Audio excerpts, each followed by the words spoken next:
So if you clicked on this video, you are probably looking at getting your first big window red dot. That could mean you're using it for competition, or honestly nowadays, big windows are kind of just what's in. Back in the day, it was RMR and the Holosun 407C. Those are kind of like the golden standard for pistol optics, and you have all your enclosed emitter optics, acros, Steiner MPSs, stuff like that. But it seems like in 2025, most people that are shooting either competition or just for fun or hobby or training, most people are buying as big of a window red dot as they can get. And two of the biggest options on the market right now is one, the Holosun 507 comp, right here on my M&P 2.0 metal, or the Vortex Defender XL comp, right here on my Springfield Echelon comp.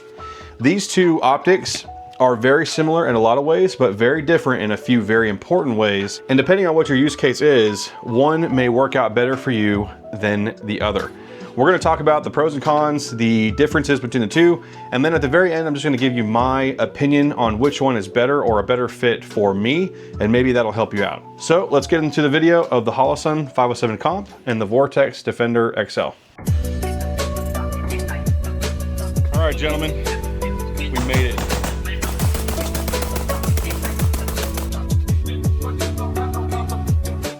So probably one of the most important things when it comes to a buying decision is how much the item costs, right?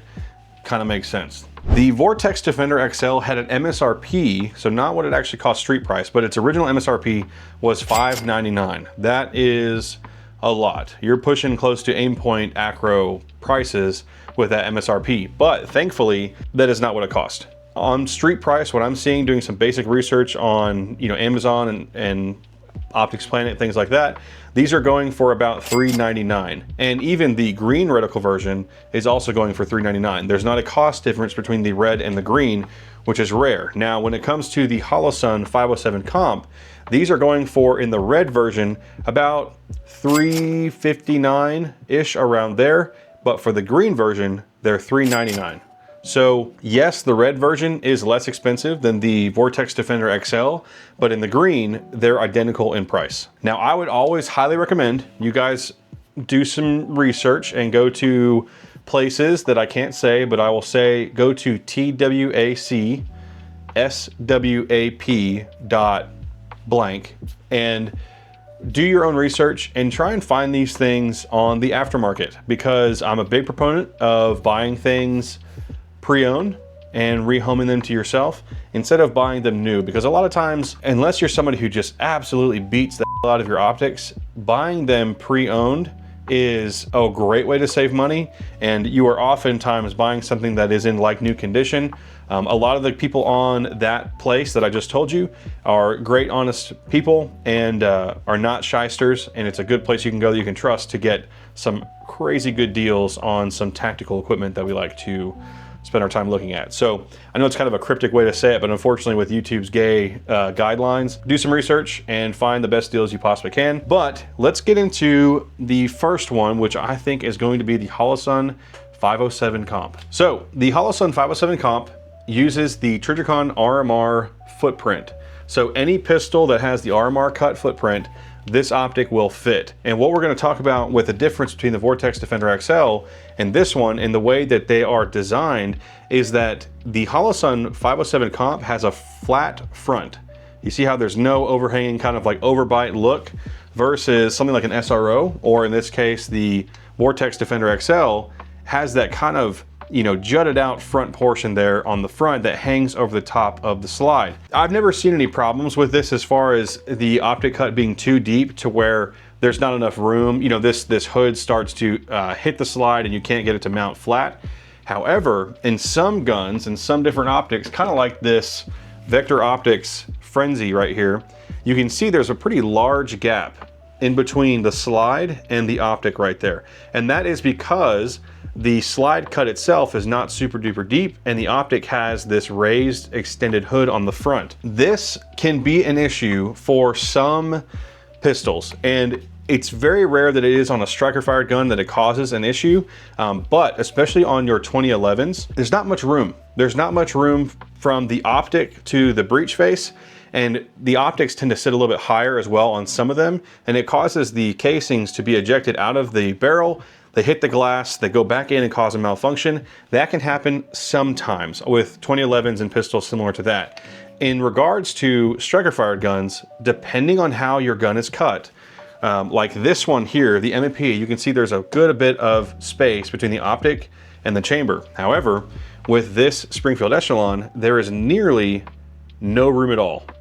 And what that causes is, depending on what kind of barrel you have or how your pistol is set up, that can spit a lot of carbon onto the front of your optic. And very quickly it can become, occluded basically with carbon and, black soot. In this case, in my case, it really doesn't matter because M&P for some reason puts a loaded chamber indicator on the front of their barrel, and no matter what red dot I use, it just all over it and causes it to be occluded anyway. But with this one, even though the Echelon doesn't have a loaded chamber indicator, this window is so close to the front of that barrel. I mean, it's like right there that it does get kind of dookied on pretty fast. So keep that in mind.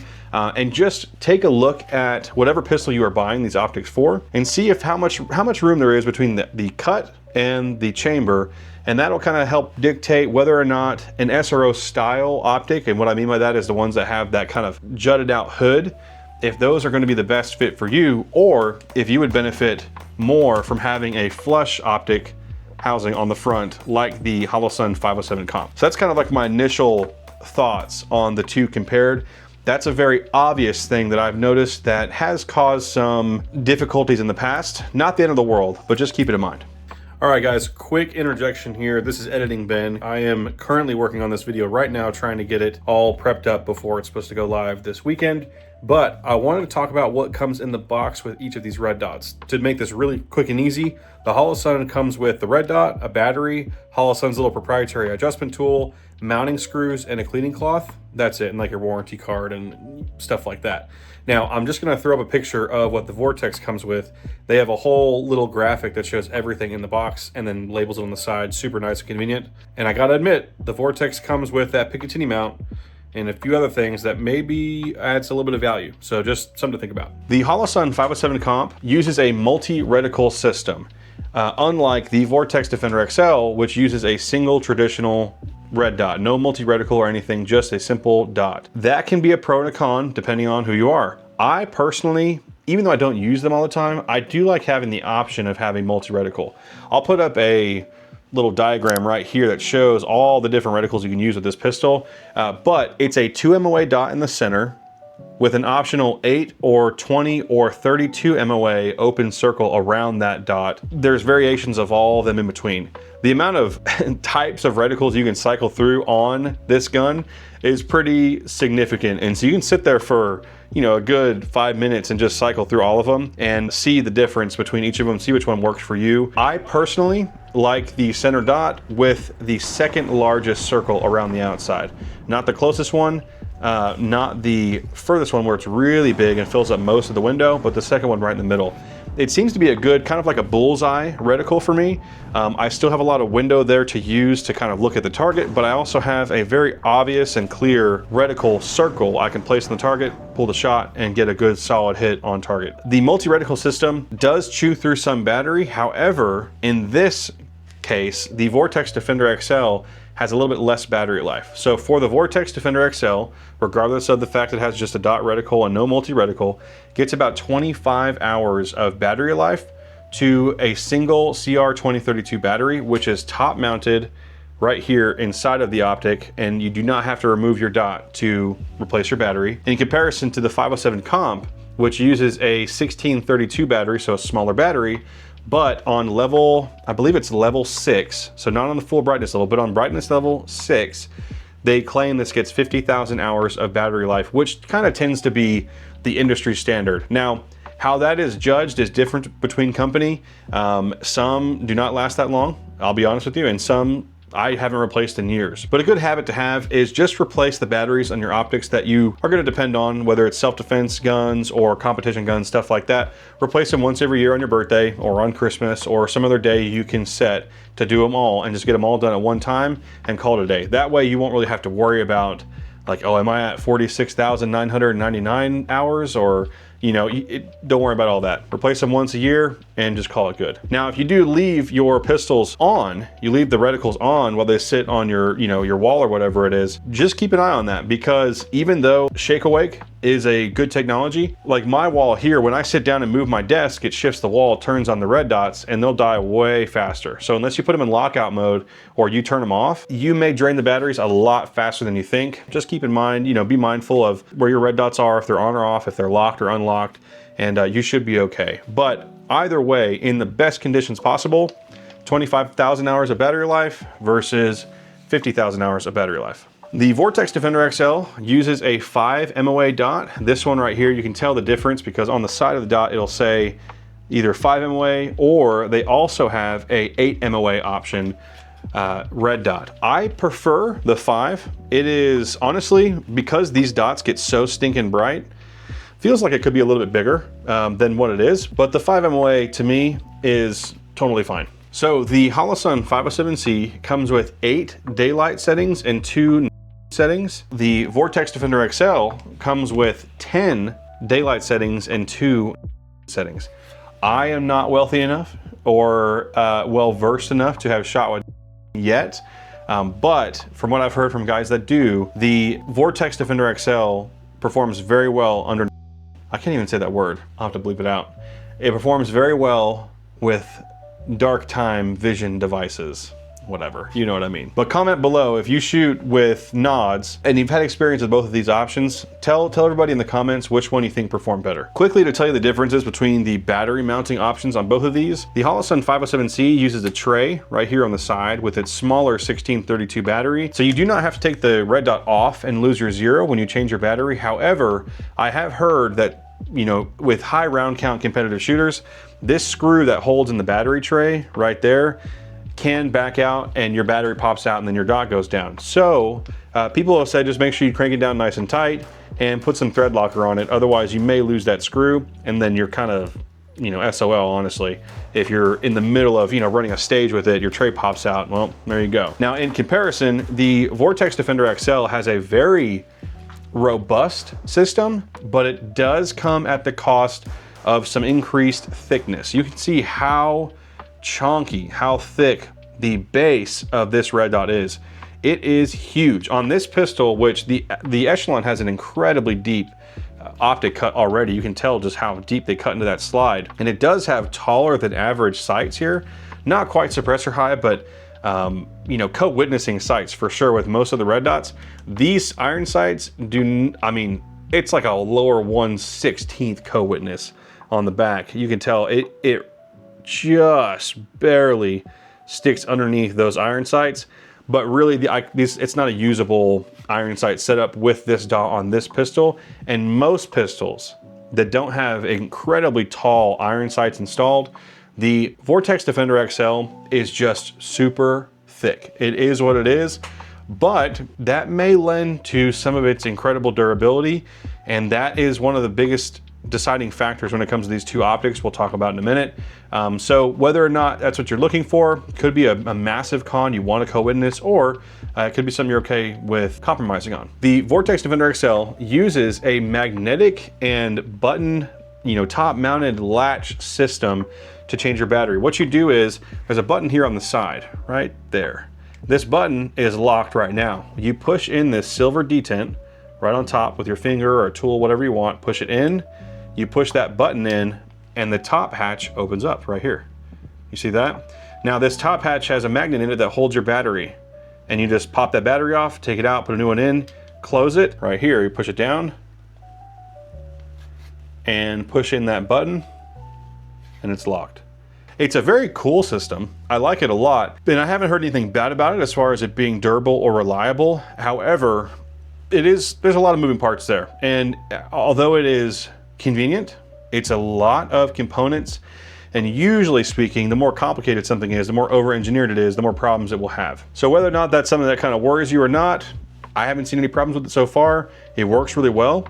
So if you like it, you like it. One of the biggest things that comes into deciding which one of these is best for you is window size. I'm gonna say they are incredibly similar in size. The exact measurements on the Holosun 507 comp, it's 1.1 inches wide and 0.87 inches tall. On the Vortex Defender, it is 1 inch wide and 0.92 inches tall. So basically the Holosun 507 comp is slightly wider, but the Vortex Defender XL is taller. Now, one thing that I want to point out is when you're shooting a gun, it's not recoiling this way, it's recoiling this way. I mean, the difference is so minute that really does it matter? Probably not. But my thinking is I would want a taller dot than a wider one, just because wide vision I can see out this way, I'm good, right? But when it comes to recoil, I want to see my dot as much as possible. If I can have a window like this tall, I would never lose my dot in my vision, right? So the thought is maybe, theoretically, maybe the Vortex Defender XL is better under recoil than the Holosun 507 comp. All things, considered, they're pretty damn close to the same. One other thing to consider though, is that you can see here the difference in how thick the walls are of the Holosun versus the Defender XL. Now inherently, not saying that these aren't strong and durable, because they are, inherently this makes the Vortex Defender XL a much stronger dot. Some would say a duty rated dot. There are some people that would say that the Trijicon SRO is not a duty rated dot, that they crack and they have problems when you get into a tussle with your wrestling with somebody, a suspect, whatever it is. It would be less likely for that to happen with the Vortex Defender XL versus the Holosun 507 comp. It's obvious. That is one of the biggest differentiating factors between these two dots. When it comes to brightness, they're about the same. When it comes to cost, they're about the same. Window size is about the same, but this dot is a much bigger dot. On any slide, it's gonna hang off on the sides just a little bit. It is just robust. It's a thick, chunky, beefy red dot for sure. And that can also be a great benefit if you were using this as a offset red dot on an AR-15, on a shotgun, something like that, or even like a spotting scope. The thickness and the chunkiness of the Vortex Defender XL is felt. You really, really, really can tell that this is a dot that I could absolutely beat the hell out of, and it probably would be fine. And that even goes towards something else they included on this, which is this small impact resistant rubber piece here on top, right there. A lot of cracks that happen on red dots are not from side impacts. It's a lot of times top impacts, rocks, or whatever it is. You fall down, your holster's facing forward, the dot hits the ground, stuff like that, and you'll get a kind of a spider crack from the top, goes and shatters downwards, right? They try to alleviate some of that risk by putting this impact pad here on the top, and they have some sort of name for it. Let me pull it up here. They call it the Vortex Shock Shield Polymer Insert. I don't know, that's probably a marketing hype. It's a rubber insert on top of the optic that's glued in. I haven't seen any problems with these coming out either, by the way, and I'm sure if you did, they would replace it. And this kind of alleviates some of that kinetic energy from any kind of drops here on the top of the housing, and in theory would improve the reliability and the durability of this red dot. There's also some really cool knurling on the front of the housing of the Vortex Defender. This is not just for show, although it does look pretty sick. This is not just for show. This is to give some traction to the front of the red dot if you are racking it off something. Like right here on the table, if I was gonna rack it off this thing, it kind of gives me a little bit more traction on the table. And I don't know, it could be all a gimmick. And in my personal life, there's been very few times where I have racked the pistol optic off of something, unless I wanted to do it for fun like I did just then. It seems like they really, really prioritized making this the biggest window, duty rated, robust dot. And they did take some sacrifices when they did that and chose to kind of go that direction as far as, one, the thickness of the base of the red dot, the overall size of it is very large. That front hanging hood, how it kind of juts forward, that's something that they wanted to use a bigger battery. And when you use a bigger battery, you have to put the lens somewhere, right? If the battery's in the middle, they had to move it forward. And all this extra knurling on the front, they definitely were going after a particular set of buyers. Now this could obviously work as just a comp dot, but I think particularly this is kind of targeted at that hard use, maybe a hybrid role, competitive EDC or like duty gun, maybe a cop or an officer, excuse me.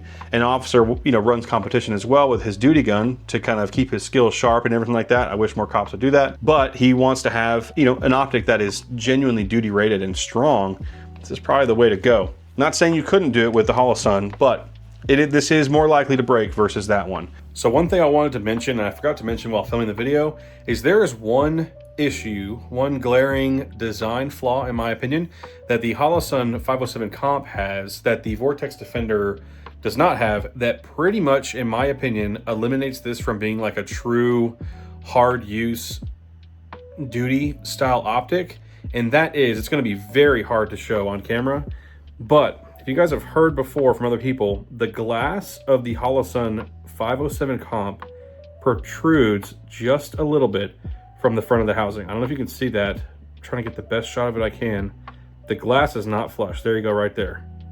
It actually protrudes from the front of the housing. So what I did earlier in this video, actually not quite as true. I would, obviously it's still pretty strong, and you still could rack it off some stuff, but to be honest with you, depending if the surface is completely flat, you know, on the, like the striking surface like this right here is not too bad because you're hitting mainly the bottom of the housing on the table. But imagine this wasn't a table and it was like a rock or something.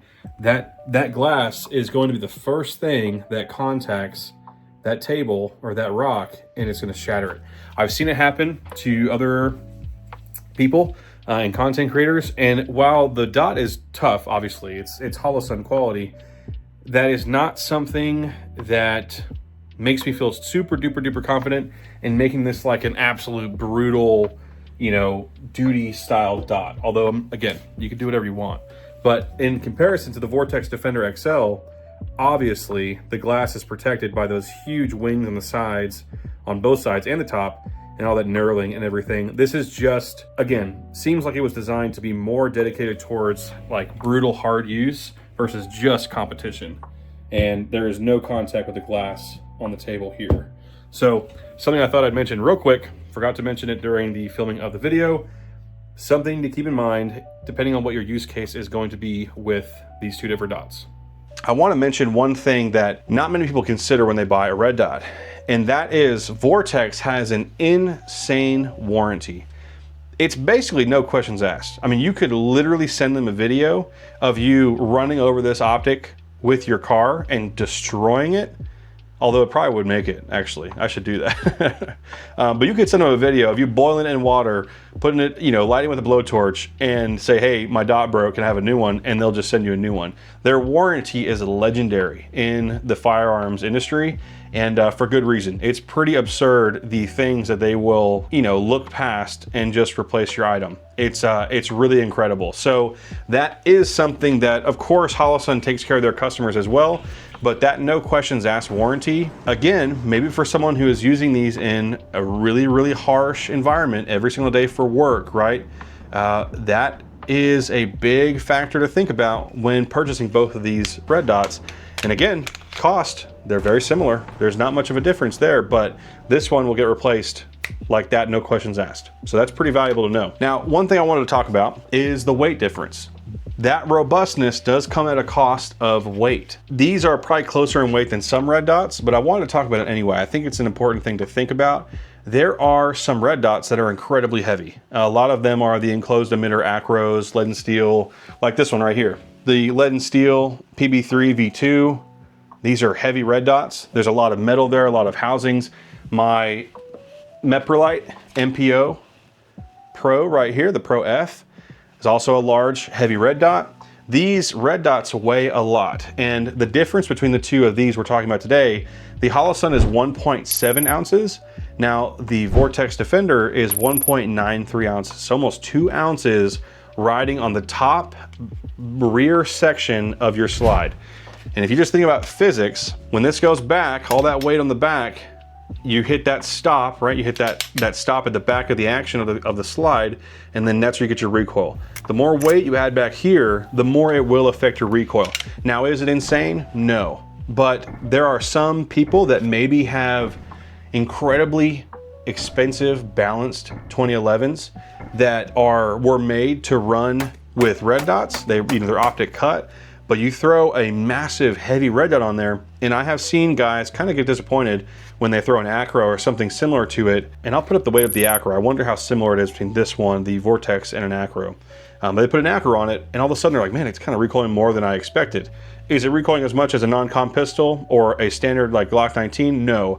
But compared to, you know, say like a crazy Atlas comped pistol that shoots basically like a laser gun, right? No recoil at all. Throw a dot on there, a real heavy dot, and it can kind of throw some dynamics off. Just like throwing a really heavy flashlight on the front of the gun can cause some, you know, disbalances, if that's even a word, in the shooting dynamics of your given pistol. So that's one thing I just wanted to mention quickly. The Vortex Defender is a heavier dot than the Holosun 507 comp. Yeah, about 0.3 of a difference there. But just something to keep in mind, if you have a heavy gun already, you want it to be lightweight, and that's like your primary goal, go with the Holosun comp dot versus the Vortex Defender. Now, another thing that I don't see many people talking about is the zeroing capabilities of either of these dots. First off, the Holosun uses their proprietary tool. It's a tiny, it's not even a flathead. It's like a tiny little toothpick sized hole on the front and side to do their windage and elevation adjustments. I understand kind of why they did that. A lot of it is you can even just tell the size difference between the turrets on the side of these optics. That is a big reason why Holosun got the deck of this optic to be so thin, because they're using very tiny little turrets versus these large turrets on the Defender XL. You know, obviously you can tell the difference in the deck height. I wish that we could have it all and we could adjust this with the back of a casing or, you know, a coin or whatever it is, a key on your key ring, whatever. Unfortunately, you can't, and you have to use Holosun's proprietary tool, which is not super great. I have in my range bag, I have one pocket that just has all my random tools in it from a bunch of different optics, and I dig in there for 10 minutes and find the one I need and I make my adjustments. The Vortex Defender, however, you can adjust it with a brass casing. Now, are you gonna do this in the middle of combat? Probably not, but it's nice to know that, you know, maybe you're on duty and you see that your dot shifted for some reason, you have a witness mark and you wanna change it back.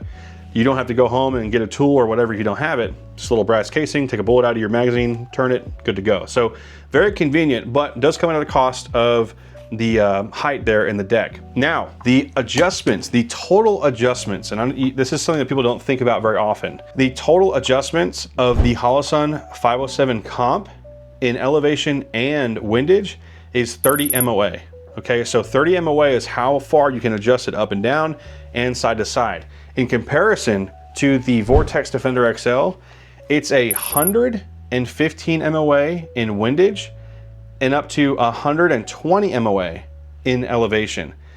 That means that maybe if this was on a skyscraper mount on an AR-15 and you want a zero really close, or you have a kind of a strange zero, whatever it is, this dot can adjust nearly double as much, actually more than double, in elevation and windage, and allow you to zero it on unorthodox positions on different rifles, cantilever mounts, whatever it is. And that is something that is pretty valuable. So if you're running a 12 o'clock offset on a 2-inch, like the what is that mount, the Hydra mount or something, super duper tall, you have to adjust it all the way down to compensate for that height of the mount. This is your guy. Not saying that the Holosun is not going to be adequate. It may be depending on the setup. But if you look it up and you have a certain setup and people are like, yeah, you need a dot that has a wide range of adjustment, this is your guy. And I would assume, I do not know the inner workings of the red dots in this way, but I would assume that because this is larger, maybe those gears can be larger, there's more adjustment available, height, in moving the emitter inside the housing. Because it's larger, that's why this one has all those increased adjustment values versus the skinnier and more slim version that the Holosun 507 comp brings. So unorthodox point to make, but I did want to make it because there are those specific people that it could be helpful for. Okay, so last interruption here, I promise. I wanted to show the difference in distortion on the lenses. I'm gonna do the best I absolutely can. It's hard to see unless you see it in person, but just to be frank, there's less distortion in the Vortex Defender than there is in the Holosun. They're both great, and the distortion is, in my opinion, almost inconsequential. So let's do a little close-up and see which one, if I can even get on camera, which one looks worse. All right, so shout out to Fat Juicy Magwells, by the way, for holding up my guns here. But there is the Vortex Defender XL. I've dimmed the dots down a little bit to kind of help with the blooming you see on camera. There's a little bit of distortion and warp towards the edges of the lens. Not bad at all. The dot goes all the way to the edges. There's no occlusion before the dot reaches the actual sides of the housing. And it does seem to dim just a little bit as you reach the corners, which is kind of common as well. Overall, very, very good. Now the Holosun, here's the Holosun here. I have it set up on the reticle that I prefer. You can see there's a little bit, hopefully you can see, there's a little bit more warpage in the lens, and the dot actually stretches just a little bit as it reaches that far corner there. Again, with these large reticles, not uncommon at all. You can kind of see there's a little bit of squishing right there at the corner. Now, the reason why there's more distortion from what I can surmise is the glass on the Holosun has much more of a concave or convex shape. So, of course, just, physics, you're going to get some distortion and warpage. But again, very minimal, to me, inconsequential. But the the reticle does go all the way to the side of the housing, just like that, which is good. Full point of view, and overall, both of them are totally fine. It does seem like there's a little bit more of a blue hue on the Vortex Defender, as you can see right there, a little bit more of a blue notch filter than the Holosun.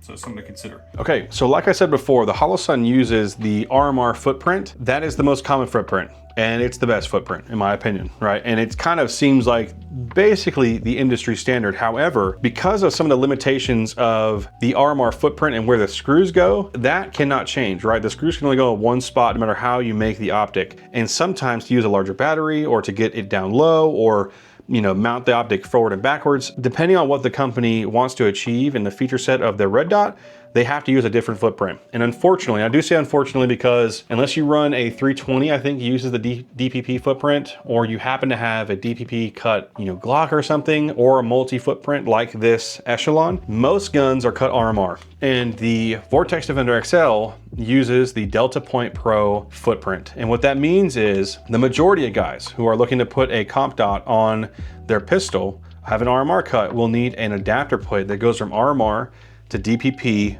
then the optic screws into the plate screws into the slide. Not only is it not as great for overall robustness of the optics mounting system, but that also adds more height to the optic and pushes it up even higher than it already is. So my recommendation is, you can do it if you want to do it.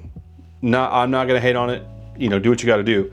But if you had a choice between, if you only have an RMR cut pistol slide and you don't want a skyscraper dot mounted super high, go ahead and get you the Holosun that mounts directly to the slide. And if you have a multi-fit optic cut like a Ruger RXM or the Springfield Echelon, then this would be a great option for that, because no matter what, the way they cut the slide in their system, you can mount it directly to the slide and call it a day. So just keep that in mind when you're looking to buy, one of these two options, is what you're going to be mounting it to and what you're willing to compromise on when it comes to the mounting, theology, if you will. As an example, I'll kind of show you this. This is the Shadow Systems XR920P, and I have the Meprolite MPO Pro F mounted to it.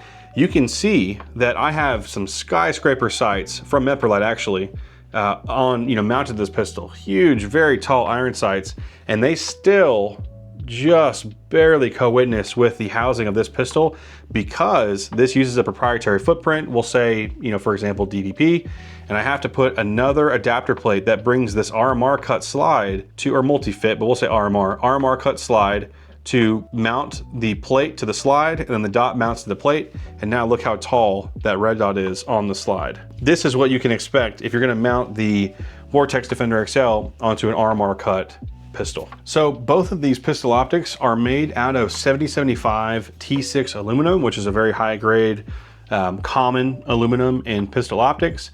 Very tough. It's not 6065, it's 7075, which is great.